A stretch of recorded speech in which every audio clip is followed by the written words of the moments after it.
If you're an artist, you probably kicked off 2025 something like this. This year, I'll draw more and really improve my art. But if you're anything like me, the initial burst of New Year's motivation fades fast.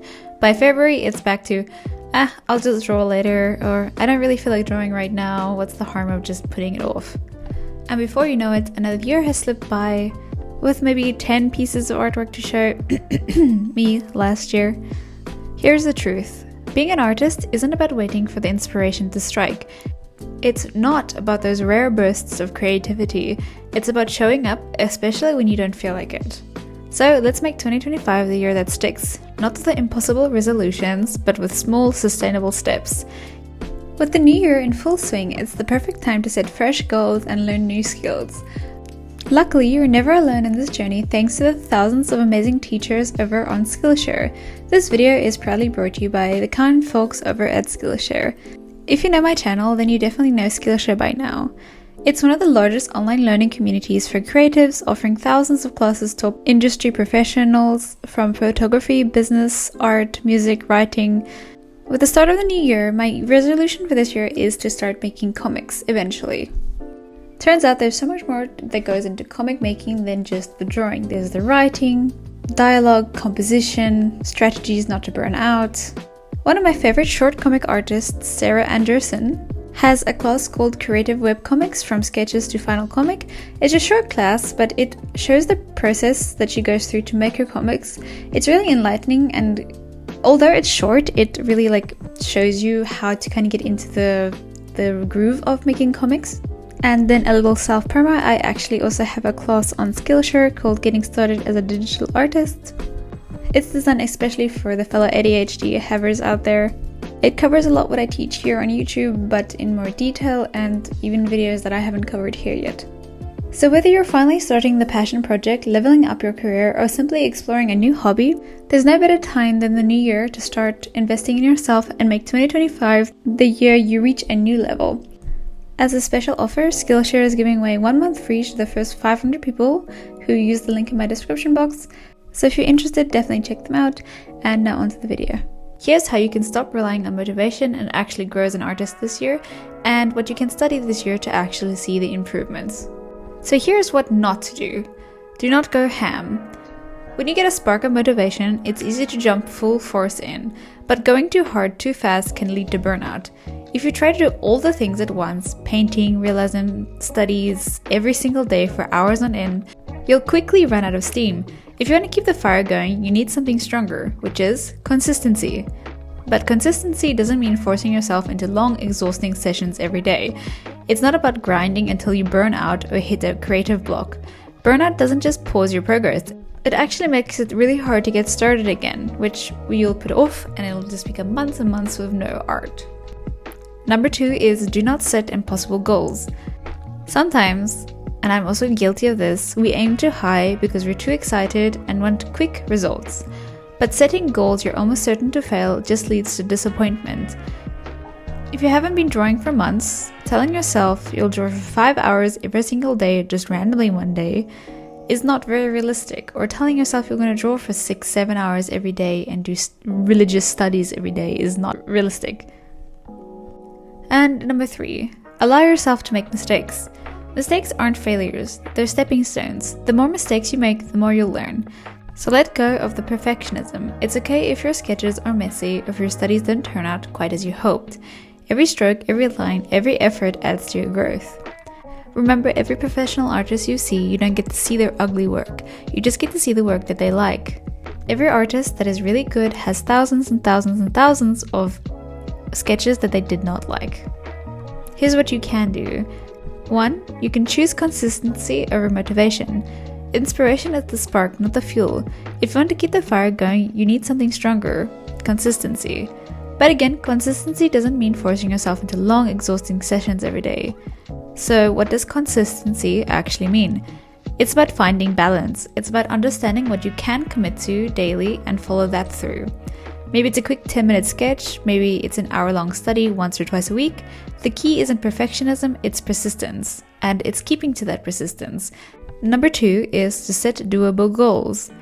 I know for a fact that we're all really unrealistic when it comes to, our hopes and dreams. I do the same every year. So what I've realized the best thing is to take whatever goal you have and to chop it in half. So whatever goal you think you can manage, try halving it. If you're certain you can do 30 minutes of drawing daily, commit to only 15. This way you'll always exceed at your target and feel encouraged to do more. And you won't be overextending yourself. Number 3 is to draw even when you don't feel like it. We don't always wake up with that, I want to draw today. Some days you just don't feel like it. And sometimes that I don't feel like it can last weeks and even months. You need the persistency and consistency to push yourself to show up every single day. If your goals are small and manageable, this will make this part of the thing really easy. Now here's how to study and improve your art this year. I get this a lot, so before I get into what you can study, here are some resources you can use to deepen your understanding of these subjects, or at least the ones that I find really interesting so far. So there's a website called Line of Action. This is an excellent site where you can find references for any subject you want to study or redraw. They literally have everything you can imagine, from still life to figure to backgrounds to animals. It's got everything. It's really, really good. So to understand fundamentals better, in a professional way, I think Ethan Becker's videos are great. He's really fun but very professional in his way of explaining things. And then the next resources are books. These are some of the books that I have gotten and plan to get. There's some of them that I haven't picked up yet. So Color and Light, A Guide to Realism Painting by James Gurney is very, very good. Hello. Okay, my cat's here. Say hi. Figure Drawing for All It's Worth by Andrew Loomis, which is Loomis. He made up the Loomis method for the anatomy, so you just know he has a really good grasp on how to understand anatomy in an easy way. And then this Perspective Made Easy by Ernest and Norling. This is one that I really want to pick up, but it looks really enlightening. And then Art Models 360 is another website for figure drawing and anatomy studies. I suggest picking a topic that you're interested in studying, whether that's anatomy, lighting, perspective, painting, whatever, and consuming as much content as possible about that subject. That's my plan, and that's what I've always been doing. So every month I plan to go into detail about each topic that I studied and what I consumed about the subject. If you're interested in waiting for those, you can, but if you're not, I definitely suggest going out and figuring out for yourself what works for you. Okay, here's what you can study this year. So the first study I'll be doing is realism. Practice drawing from real life or photos to train your eye and understand proportions. Focus on observing shapes, forms, and details. This is how you can study realism. Try replicating realistic subjects, portraits, or objects by redrawing them side by side. You can repaint them, redraw them, or even stylize them. This is really important because this is a fundamental rule, so if you know the rules, you can break them. The next study I'll be doing is painting studies. Experimenting with painting, both traditional and digital. So trying different brushes, techniques, and styles to have many different options to paint with. So how can you study painting? What I love to do is I love to replicate other artists' painting styles and techniques. I love to study their styles and brushworks and how it comes together and what makes it look so good. So what I do is I repaint the piece, obviously not posting it. It's just my private little, sketch, but I will repaint them and try and capture the essence of what the artist is doing. Then doing realism studies also helps with just painting techniques. So they both kind of tie into each other. The next one I'll be studying is fundamentals. So I have a okay understanding on fundamentals, but I feel I could really dive more into that. So fundamentals are perspective, anatomy, proportions. These are all building blocks for any good artworks. Don't skip the basics, they'll serve you in everything else. There's a lot to cover on what to study for fundamentals, but I have a video over here if you're interested in checking it out. The next is something I'm really weak in, is shading and lighting. So I want to learn how to create depth and mood through values. I want to practice spheres, cubes, and understand light setups, so all the cool terminology that you always see artists use. So here's how to study lighting. Focus on shapes under different lightings. Learn about various lighting types and how they interact with each other and materials and environments. There are plenty of resources online, like 3D models in blenders or real-life photo references. I think the 3D models is probably like the best way to go about it, and then just redrawing that what you see. So the next one is probably the funnest one for me, is style studies. Study and redraw artists' work that you admire. Try replicating the key elements of their style, like color choices, line work, shading, painting style, etc., to see what resonates with you. There's a lot of fun, and this is so much fun and helps you improve while discovering new techniques.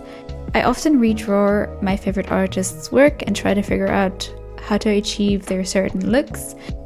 This kind of study is okay to do as long as you're not posting it or like making money off of it or anything like that. It's perfectly fine to redraw other people's work. That's how you learn at the end of the day. And the final one is the one that I think most people hate, which is background studies. But it's something that I would love to get into since I do plan to do a comic. So don't ignore your backgrounds. They can add so much to your overall artwork, and it's really fun to actually learn them. So practice environment, landscapes, or simple patterns to create depth. Here's how you can study backgrounds. So you can study 1-point and 2-point perspectives. That's something that I'm learning right now. It's actually really cool. And then you can also learn perspective, so form and perspective go hand in hand. But that really helps with understanding how backgrounds work, and then lighting also. But yeah, everything just kind of ties into each other at the end of the day. And then the final one is experiment with different medias. So watercolor, gouache, acrylic, digital, 3D modeling, sculpting. You can learn a lot more when you're experimenting with different art mediums, and you can integrate them into your own art skills. What you learn from each medium will add to the next. So whatever I learned from digital art when I did watercolor, I added that into there. They kind of just all link together, and it's really good way to expand your knowledge on how art works. So that's everything that I will be studying this year. You can feel free to join as well. So my study schedule for this year is I am going to spend at least 30 minutes to maybe 40 minutes every day doing studies. I have a lot more free time on my hand. That's why I'm able to do it. So whatever suits you, you should do that. I am also planning on keeping notes and saving all the artworks. So at the end of the year, I can see progress I've made, and then maybe next year I can improve on the things that I lacked in this year. So remember, it's not about the perfect days, it's about making steady progress. By focusing on small steps and staying kind to yourself and exploring different art fundamentals from realism to color theory, you'll see real improvement over time. And remember, just show up even if it's a little bit, and do not be too hard on yourself. I know those two things are kind of hard to distinguish from each other, because if you don't show up, then you're being hard on yourself, or if you show up too much, then you're also being hard on yourself. I understand that's a bit hard, but just okay. Well, thank you so much for watching, and I'm super excited to go through this art year with you guys and be more active and actually improve with you. So thank you so much for watching, and on to the next one. Bye.